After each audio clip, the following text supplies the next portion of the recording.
एक गुड़िया को उस कटोरे के नीचे आकार के बीच रख देना है कि मतलब जैसे आपने जो वो कटोरा है, जो खून का कटोरा मैंने भरवाया अभी आपसे, उसको अब आपको क्या करना है, उस शेप के बीच में रख देना है।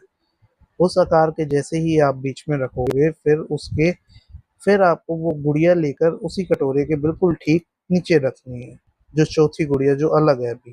ठीक है, ये समझ में आया आपको? फिर उसके बाद आपको क्या करना है, आपको फिर उसके चारों तरफ अपना वो सिंदूर लेके उसके चारों तरफ एक गोला, एक चक्र टाइप बना देना है। यह चक्र को भी ध्यान रखना है कि यह भी कहीं से खुला ना रहे। फिर आपको क्या करना है, फिर आपको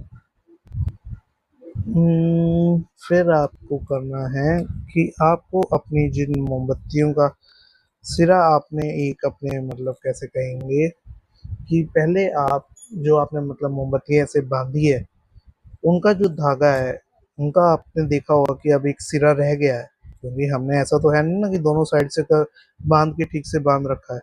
एक साइड हमेशा रहेगी, जो लास्ट में बचा हुआ जो एक्स्ट्रा धागा होगा, उसे अब आपको क्या करना है, उसे अपनी कलाई पे बांधना है, जिस कलाई पे आपने ये रेखा बनाई थी।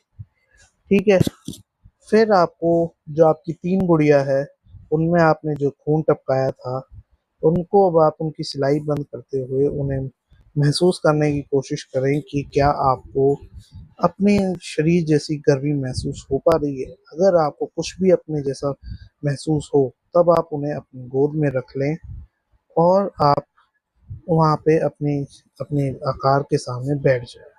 ठीक है, अब आपको क्या चाहिए, अब आपको एक एक हमारा वो चाहिए, क्या किसी चीज का सामान, मतलब जिस चीज की आत्मा को आप काबू में करना चाहते हैं उसका सामान।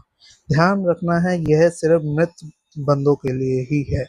अगर आप जीवित बंदों के लिए करने की कोशिश करते हैं तो हमारा कोई भी सहयोग उसके लिए नहीं रहेगा, और मृत के लिए भी सिर्फ उन्हीं के लिए होता है जिन्हें आप जानते हैं। तो यह कुछ बातें हैं जिन्हें आपको याद रखना होगा। फिर आपको उनकी किसी एक चीज को उस गुड़िया और उस कटोरे के ठीक बीच में रखना है। ऐसा नहीं है कि आप उस किसी व्यक्ति का, मान लीजिए आपका कोई बड़ी सी चीज है तो उसे आप रख रहे हैं, वो चीज नहीं करनी है आपको। जैसे